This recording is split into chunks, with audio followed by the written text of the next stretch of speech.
that lied to this nation for 4 years and concluded he could not form the requisite mental state to stand trial. This is embarrassing. But worse than that, it's dangerous. It is dangerous for this country. So right now, today, I call on President Biden, former President Biden and his staff, release the documents. You have them, you know you have them, release them. If what you did is legal, and if you're really not embarrassed about it, and you think it was totally constitutional, release the paper flow. And if you won't do it... The media spent years insisting you ignore what was right in front of you. Any concern about Joe Biden's mental fitness? Dismissed as cruel, dangerous, or, best of all, a right-wing conspiracy. You've heard the saying, a lie can circle the globe while the truth is still getting ready. Well, pour yourself something and pay attention, because the truth just showed up. Senator Josh Hawley walked into a Senate hearing with the kind of receipts that changed the room. And just like that, the voices that once swore Biden was sharp, focused, and in complete control have gone quiet. Strange how certainty fades the moment the evidence hits the table. The visual, sometimes it really is true. A picture speaks louder than words. It's worth 1,000 words. And here all you have to do is look over at this side of the dais to see that the stone wall continues. I mean, from the party that lied to this nation for 4 years.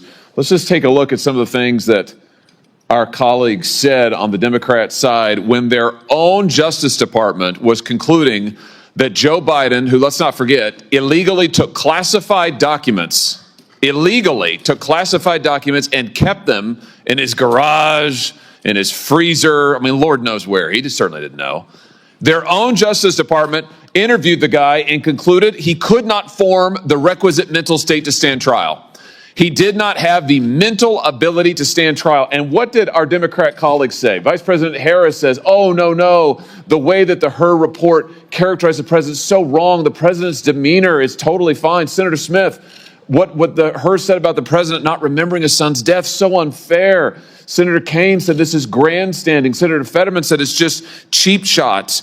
You had other senators saying, Senator Ossoff in February of 2024, saying, and I quote, I found the president to be sharp, focused, impressive, formidable, and effective. In June 2024, Congressman Jeffries insists Biden was, and I'm quoting again, incredibly strong, forceful, and decisive. Where are they now? They don't want to answer for any of those quotes now. They lied to us for 4 years, and we know they lied. They know they lied. It's why they're not here. They don't want to answer a single question. They can't bear to show their faces in public. And you know what? It's right that they can't do that, because the bill of goods they sold this country, they walked this country right into one of the greatest constitutional crises of our history. And now they are afraid to even show up to admit it. These are people, and this is a party that cannot be trusted with power.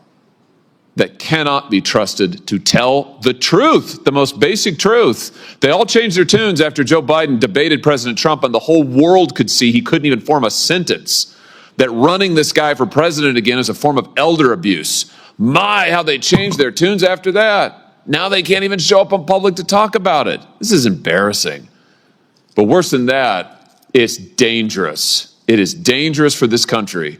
Mr. Wold, I want to pick up on something you just said a second ago about the OLC and their opinion as to when an auto pen can be used. Just be clear about this. Auto pen means not signed by the person. Auto pen is basically push of a button and it gets signed. OLC says only when the president specifically directs it and it is under his direct authority. Do I basically have that right? That's correct, Senator. So, based on the facts we know, did that happen in this case with all of the pardons and clemencies and other giveaways that Joe Biden signed?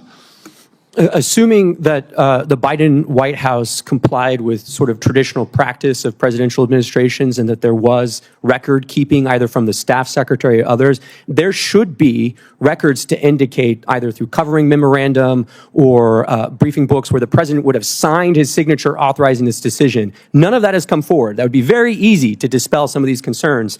And I think what we're seeing here is really the auto pen is best understood as sort of a tool of executive convenience. Hold on just a second. You just said something very important. I want to emphasize that. So what you're saying is that there should be, for every time that Biden authorized the auto pen, there should be a record of that. and he should have had to have registered his personal consent to using the auto pen. Is that basically correct? I think to put it another way, I would say in the policy paper flow to the Oval Office, there should be a record of what documents are presented to the president when he gave his assent to the actions that are listed in those documents, whether it's a judicial nomination or it's a statutory response to Congress. Well, I think the answer is we need to get those documents. And I just say to our friends in the media over here, you guys need to be asking for those documents, and we need to be asking for them, Mr. Chairman. We need to see those documents.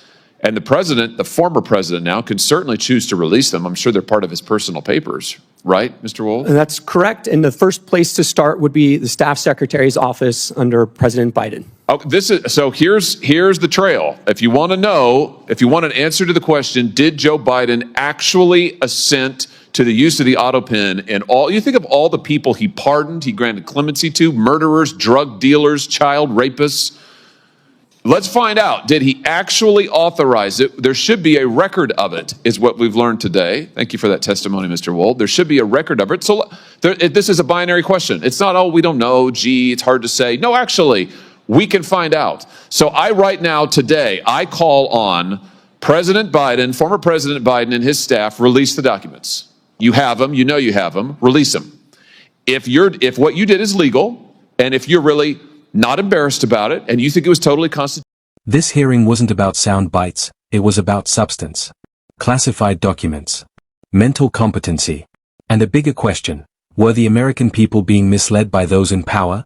Josh Hawley zeroed in on the contradiction at the heart of it all. On one hand, Democrats assured the country that Joe Biden was mentally fit. On the other, his own Justice Department suggested he couldn't form the necessary mental state to stand trial. Same president. Same time frame. Two completely different narratives. That's not just politics, that raises serious constitutional questions. Hawley then walked through the record, line by line. Statements from top Democrats praising Biden's sharpness, his focus, his command. Kamala Harris calling his demeanor totally fine. Others describing him as impressive, formidable.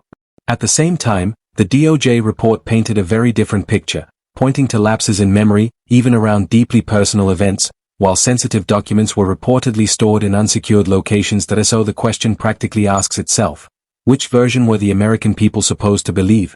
Then Hawley turned up the pressure. He argued that this wasn't just a political miscalculation, it was something far more serious. In his words, Democrats led the country into a constitutional crisis, only to step back when scrutiny intensified. Running Biden again, he suggested, wasn't leadership, it was something else entirely. And then came the issue of the auto pen, where things moved from concerning to critical. Hawley emphasized that every pardon and act of clemency must be personally authorized by the president, with records to prove it. If those records don't exist, then transparency breaks down.